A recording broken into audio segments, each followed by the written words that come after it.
Madam मेरी आपसे request है कि आपको अगर तकलीफ हो रही है, मैं मोदी के खिलाफ कह रहा हूं तो मुझे मत बुलाइए चैनल के ऊपर। आप अपना ओपिनियन मत दीजिए मैडम कि आप बीजेपी के स्पोक्स पर्सन की तरह कह रही हैं। देखिए मैडम, आप मेरे सवालात का जवाब हजम नहीं कर पा रही हैं, इसीलिए आप चले गए मेरे भाई पर।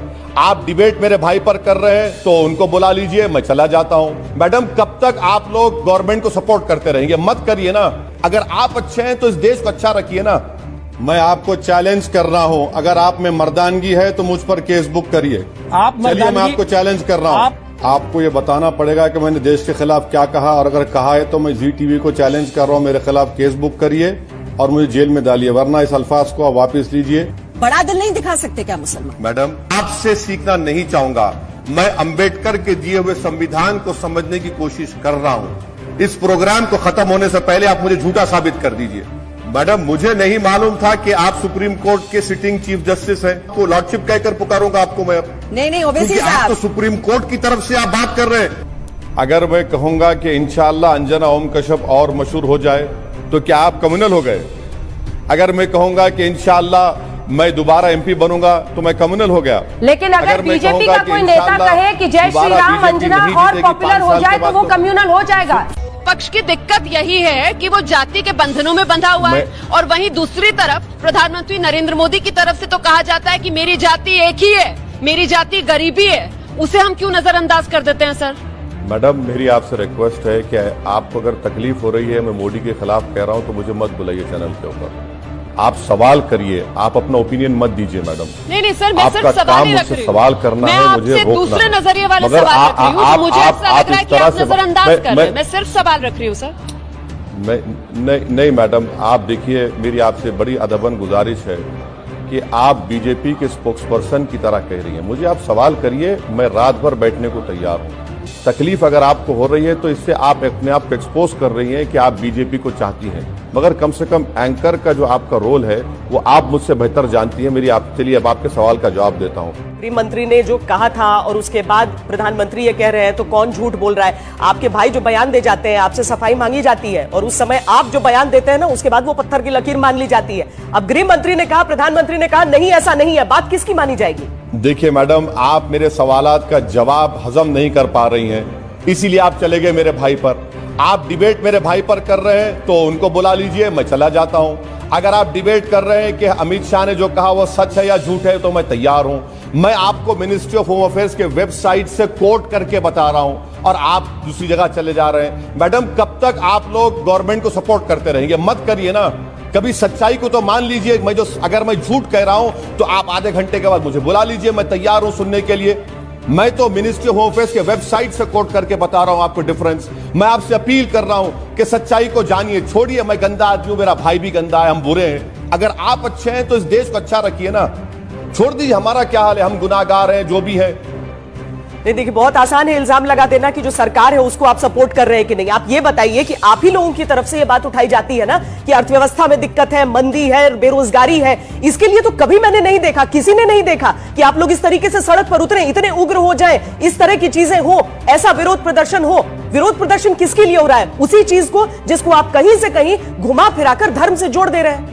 मैडम जो दिल्ली में और पूरे देश में जो प्रोटेस्ट हो रहा है वो कैसे मुसलमान कर रहे हैं? आपको गलत फहमी है मैडम, माफ करना मैडम। आप टीवी स्टूडियो में बैठिए, आप रोड पर आकर देखिए, उसमें हर मजहब के, हर कास्ट के लोग और खास तौर से महिला उसको लीड कर रही हैं।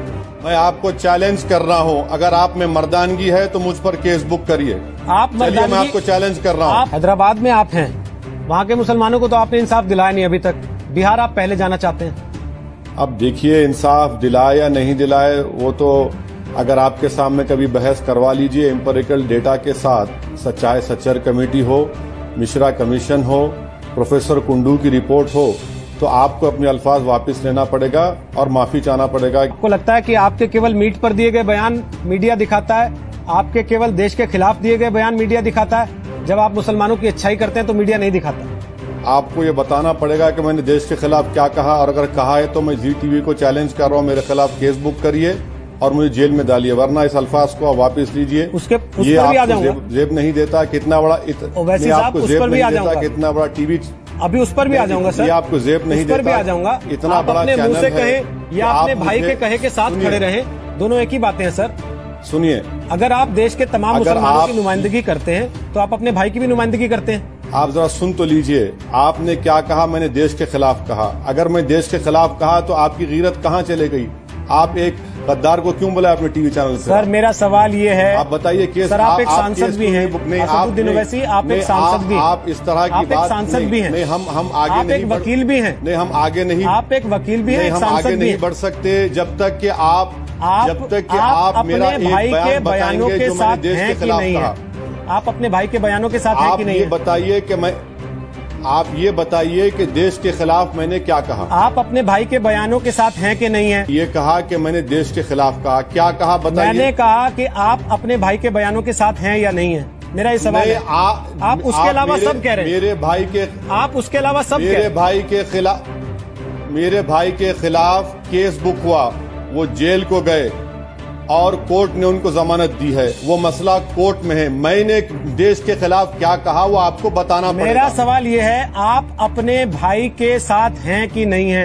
उन्होंने जो कहा वो देश के खिलाफ था कि नहीं था? कैसा देश के खिलाफ है वो कोर्ट तय करेगा। आप कोर्ट हैं, आपको लॉ ऑफ एविडेंस मालूम। मैं आपको चैलेंज कर रहा हूं, अगर आप में मर्दानगी है तो मुझ पर केस बुक करिए। आप चलिए, मैं मर्दानगी- आपको चैलेंज कर रहा हूं। खूब मोदी भक्ति दिखा रहे थे, तभी ओवैसी ने महिला एंकर को ऐसा धोया कि वो एंकर दोबारा कभी ओवैसी के साथ डिबेट में नहीं दिखाई दी। ओवैसी साहब, यहाँ आपको ये समझना होगा कि 100 करोड़ हिंदू हैं इस देश में। उनकी भावनाएं सीधे सीधे जुड़ी हुई हैं अयोध्या के साथ, श्री राम मंदिर के साथ। क्या ये मौका नहीं है आपके लिए कि आप दरिया दिली दिखाएं इस बार? बड़ा दिल नहीं दिखा सकते क्या मुसलमान? मैडम, आपसे सीखना नहीं चाहूंगा।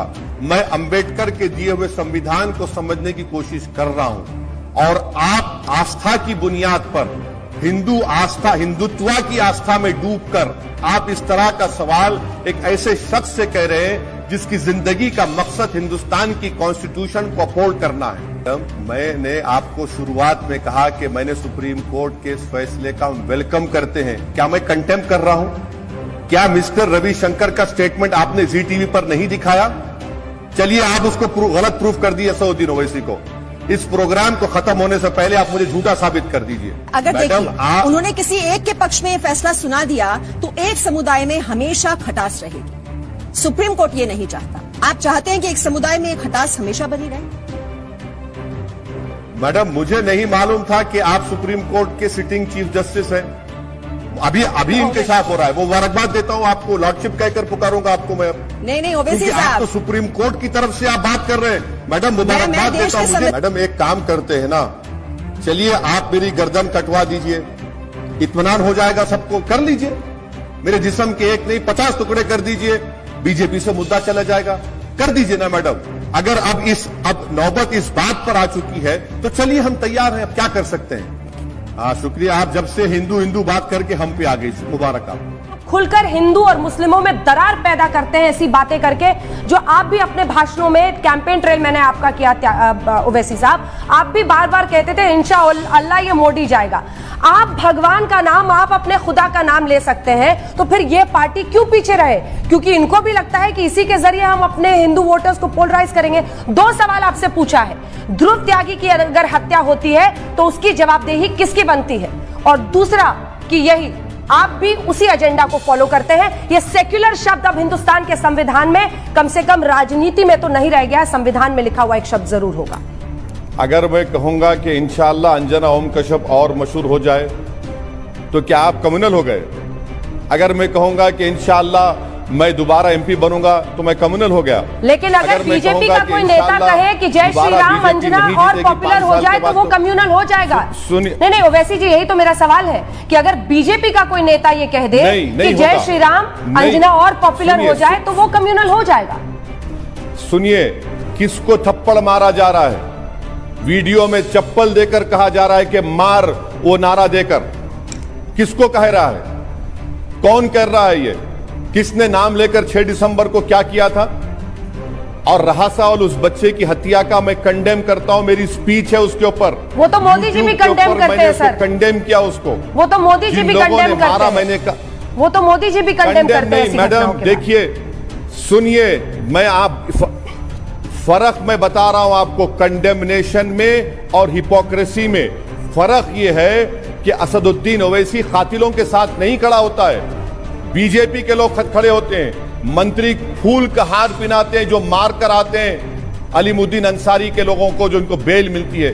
बताइए कि असदुद्दीन ओवैसी ने उनको फूल का हार पिना इन लोगों को?